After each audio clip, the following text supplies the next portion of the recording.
हम सब ब्रह्मांड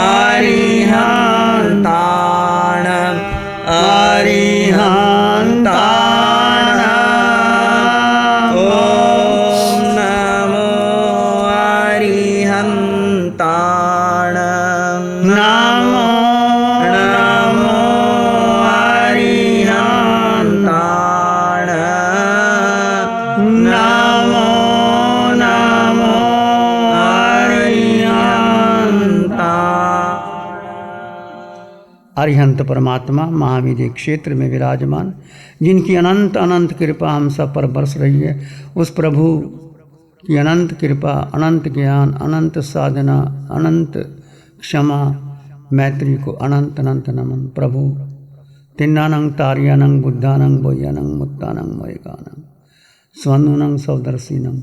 प्रभु स्वयं तिर चुके हैं, औरों को तार रहे हैं, स्वयं बोधि को प्राप्त हो चुके हैं, औरों को बोधि दे रहे हैं। तीनों लोगों को एक साथ जानते और देखते हैं और सबकी कल्याण की, मंगल की कामना करते हुए सबको संसार सागर से पार कर रहे हैं। प्रभु की अनंत ज्ञान को, अनंत साधना को अनंत अनंत नमन, प्रार्थना, कृतज्ञता के भाव। शासनपति भगवान महावीर, जिनका धर्म शासन, धर्म संग, धर्म तीर्थ में हम सब धर्म का अमृत पान कर रहे हैं, उस प्रभु की साधना को, प्रभु के ज्ञान को, प्रभु की क्षमा और मैत्री को अनंत अनंत नमन। प्रभु इस पंचम काल के हमारे देव हैं, परंतु सिद्ध बुद्ध और मुक्त हो चुके हैं। उनकी वाणी, उनका ज्ञान, उनकी साधना आज भी हमारे पास है। उनकी वाणी के द्वारा, उनकी साधना के द्वारा, उनकी क्षमा और मैत्री के द्वारा हम भी अपने जीवन को सिद्ध बुद्ध और मुक्त बना सकते हैं। प्रभु की साधना को, ज्ञान को, क्षमा को अनंत अनंत नमन, प्रार्थना, कृतज्ञता के भाव। उत्तरायण सूत्र का 29वां समक्त पराक्रम की चर्चा आपके सामने चली है। कल हमने चर्चा की थी सहाय पचकानंग बनते जीवे किम जनई। सहायता का प्रत्याख्यान कर दे जीव को क्या लाभ होता है। भगवान ने कहा एकत्व प्राप्त होता है और एकत्व प्राप्त होने पर आपस में वाक क्लेश, झंझट, क्रय, तुम आदि मुक्त हो जाते हैं। संयम और संवर से आगे बढ़ता हुआ साधक समाधि स्थल को प्राप्त हो जाता है। सहायता प्रत्याख्यान करना, कल हमने चर्चा की थी। आपने कुछ चिंतन भी किया होगा। क्या सोचा आपने कि क्या आप सहायता का त्याग कर सकते हैं? करते हुए आपने चिंतन किया क्या क्या कठिनाई आ सकती है, वो कैसे कठिनाई आती है और कैसे दूर हो सकते हैं। महावीर का जीवन देखो, महावीर के जीवन में क्या, इसको मैं एग्जाम्पल से समझाता हूँ आपको, उसको अपने दृष्टि से देखना। महावीर राजकुमार थे, पत्नी, बेटी, भाई का कितना प्यार था, 2 वर्ष तक रुक गए। अच्छा, सामग्री, उनके नाना चेटक का बहुत बड़ा साम्राज्य था और चेटक बहुत बड़ा जिसके पास राजा था, उनका मामा नाना था और उसके अधीन बहुत से राजा थे और महावीर के पास कोई कमी नहीं थी। देखा जाए महावीर स्वयं भी बलशाली थे। वज्र नरेंद्र संघाइन था उनका, सब छोड़ दिया उन्होंने, घर का सारा सुख छोड़ दिया, पत्नी का प्यार छोड़ दिया, बेटी का, भाई का, अकेले चले गए। क्या उनके पास धन बल था, सत्ता का बल था, राज्य का बल था, परिवार का बल था? कोई कमी नहीं थी, सब अनुकूल थी। उनकी पत्नी भी उनके अनुकूल थी। ऐसा भोगावली कर्म आया कि बेटी भी हो गई और घर में भी रहे 2 वर्ष तक। फिर भी महावीर ने एकांत चुना और एकांत चुनते हुए उन्होंने क्या सोचा? धन बल, पद बल, राज्य बल, सत्ता का बल, परिवार का बल, पत्नी का बल, शरीर का बल कुछ भी नहीं, ये मिटेगा, उस समय तक रहेगा। राज्य का बल, पद का बल, परिवार का बल, उसके बाद किसका बल चाहिए? तो उन्होंने जो निर्णय किया, एक आत्मबल,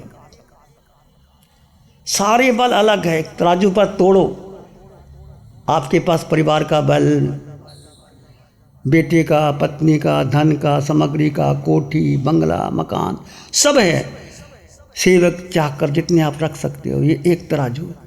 दूसरा आपका आत्मबल, जब आप तुलना करोगे कि किस बल को मुझे लेना है, तो महावीर ने किसको चुना? आत्मबल को चुना, सब छोड़ दिया। और पहली ही रात्रि में आपने देखा कि महावीर दीक्षा लेकर के पहली ही रात्रि एक आश्रम में ठहरे। वो भी उसके पिता को जानते थे, जगह दे दी। और ग्वाला आया, गायों का ध्यान रख लेना, नहीं रखा। महावीर तो ध्यान में थे, महावीर को क्या जरूरत थी किसी का ध्यान रखने की ना रखने की। गाय को देखा, उधर उधर गाय चली गई। दोबारा देखा कि गाय तो वापस आ गई। गाय तो गाय है, कहीं इधर जा सकती है। उसके मन में शंका आई कि ये तो बहुत चोर है। देखो मन कैसे कैसे, एक महावीर जैसे साधु को, श्रमण को उसने अपने आप चोर कह दिया कि चोर है ये तो, और लगा उसको मारने। उधर सिंहासन, देवेंद्र का सिंहासन हिल गया कि राजकुमार को कोई अभी दीक्षा ली है। इंद्र नीचे आए, उसको पकड़ा कि तू क्या कर रहा है, ये कौन है, तू क्या समझता है इसको? ये महामुनि वर्धमान से महावीर बन गए। पकड़ा और उसने क्षमा मांगी। फिर भगवान, इंद्र ने भगवान को कहा, भगवान आप पर बहुत से संकट आएंगे, आपकी रक्षा के लिए मैं आपकी रक्षा करूंगा। इंद्र भगवान को कहते हैं कि मैं रक्षा करूंगा। भगवान ने क्या कहा? इंद्र, ये आज तक कभी हुआ नहीं। कोई भी तीर्थंकर, कोई भी महा दीक्षा लेते हैं, किसी के सहारे पर नहीं। मुझे आपकी सहायता की ज़रूरत नहीं। जो कर्म मैंने किए हैं मुझे काटने हैं। पहली ही दिन भगवान को ऐसे कष्ट आते, आगे कष्ट बढ़ते चले जाते हैं, बढ़ते चले जाते हैं। और महावीर का पराक्रम, महावीर का बल कैसे जीता। तो हमारे लिए एक आदर्श है, ये केवल कहानी नहीं, एक आदर्श है। अभी आपने मुनि जी से सुना कितने कष्ट आए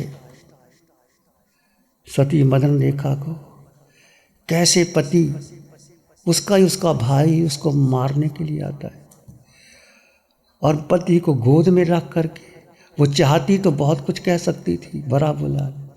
देखा कि अब कुछ समय नहीं। नारी की कितनी क्षमता, सहनशीलता, उदारता। नारी एक वात्सल्य मूर्ति है, कोई द्वेष भाव नहीं रखा। पति गोदी में है, खून की फवारें फूट रही है, अंतिम समय आ गया है। मदन रेखा ने क्या उपदेश दिया? क्षमा कर दो, भूल जाओ, कोई वैर विरोध नहीं करना, कोई तुम्हारा उदय कर्म आया होगा। और उनको सांत्वना दी, महामंत्र नवकार सुनाया, समाधि दी, और वह बन के देवलोक में गया। ये नारी का आदर्श, ये नारी का चरित्र। नारी माँ है, बहन है, गुरनी है, पत्नी है। नारी एक भूमि है। नारी से पवित्र कोई हो नहीं सकता। जिस कुक्षी में तीर्थंकर जन्म लेते हैं, रतन कुक्षी कहा जाता है, तो वो आप सुनते हैं। तो ये सार, इसके पीछे सार क्या है? क्यों मदन रेखा कि भीतर ऐसा बल आ गया, क्षमा कर दिया, जंगल में चली गई, गर्भवती थी, कैसा संकट आया, प्रसव वेदना, बच्चे का जन्म होता है, बच्चे को वृक्ष के पास रख देती है, आप चली जाती है। विद्याधर उस पर मोहित हो जाता है, उसको अपनी रानी बनाना चाहता है, पूछती है विद्याधर, सारी कहानी आपने सुनी है मुनि जी के द्वारा, चिंतन करो पग पग पर कैसे संकट आते हैं। धर्म देखा जाए, मदन रेखा ने उस जन्म में क्या पाप किया था? कोई पाप नहीं किया था, धर्म के सहारे खड़ी थी, धर्म ही साथ। परंतु भगवान कहते हैं ये कर्म सिद्धांत, पूर्व जन्म के जो जो सहयोग आते हैं जाते हैं उसको कर्म से निपटारा करते चले जाओ, निपटारा करते चले जाओ। वो पूछती है तुम कहाँ लेके जाना? मदन रेखा समझ गई कि इसकी नीयत ठीक नहीं है, पर वो क्या कर सकती है? पूछती है कहाँ जा रहे हो? मैं मुनि के दर्शन करने जा रहा हूँ, मेरे पिताजी वो अवधि ज्ञानी है, महाप्रयोग ज्ञानी है, मुझे भी जाओ साथ लेके जाओ। अब वो जाता है दर्शन करने के लिए मुनि को, और मुनि तो मन पर भी ज्ञान, इनको मन की प्रिया का ज्ञान हो जाता है, उनको ऐसा उपदेश देते हैं, राग भाव है, वासना का जीवन छिन्न भिन्न हो जाता है। और मुनि उपदेश देती, संकट के समय कैसे, विपत्ति के समय कैसे धर्म सहायता देता है।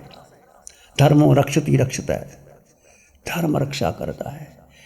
और देखिए कोई महापुरुष है, किसी महापुरुष को देख लो, चाहे तीर्थंकर है, चाहे इस पृथ्वी पर कोई राजा है, राजा हरिश्चंद्र है, राम है, कृष्ण है, बुद्ध है, महावीर है, हर के जीवन में संकट तो आते ही है।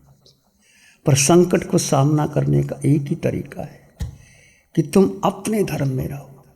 कौन सा अपना धर्म?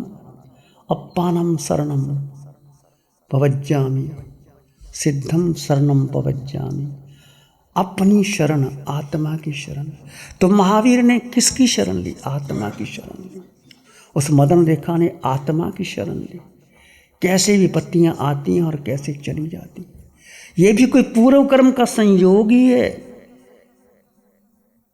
किसी के जीवन में कैसी घटना आती, किसी के जीवन में कैसी घटना आती, और तप से, धर्म से, साधना से छिन्न भिन्न हो जाती है।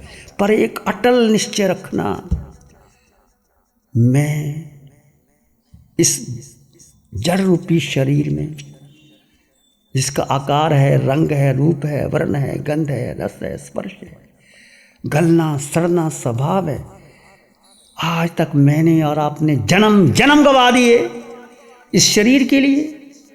क्या ये शरीर है? क्या शरीर है? देखो, मैंने और आपने, मैं आपको नहीं कहता, मैंने भी गवाए, नरकों की यात्रा की, पशु बने, मनुष्य बने, इस शरीर की आसक्ति के लिए बने।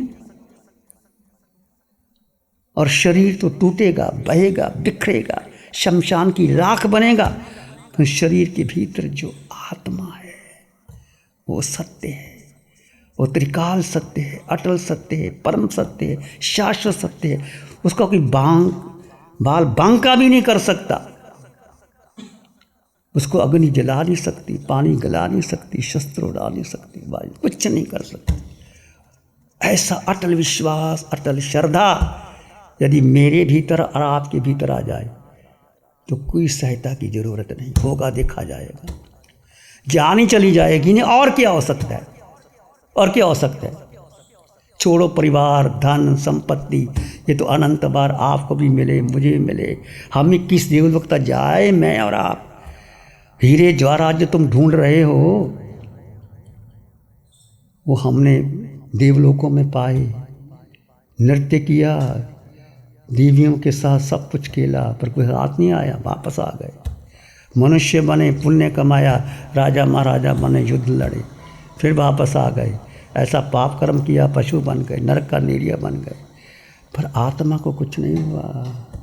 आत्मा किसी गति, किसी योनि में, किसी गर्भ में गई, आत्मा शुद्ध, शाश्वत, निर्मल, अटल, वो निराकार है, उसका आकार है ही नहीं। तक्का तत्था ना विज्ञाई। आत्मा को तर्क से, बुद्धि से, मति से जान ही नहीं सकते। वो आत्मा मैं हूं और आत्मा तुम हो। उस आत्मा पर अटल श्रद्धा रखो, अटल श्रद्धा रखो आत्मा पर। जो कुछ घटना होगा घटेगा, निश्चित घटेगा।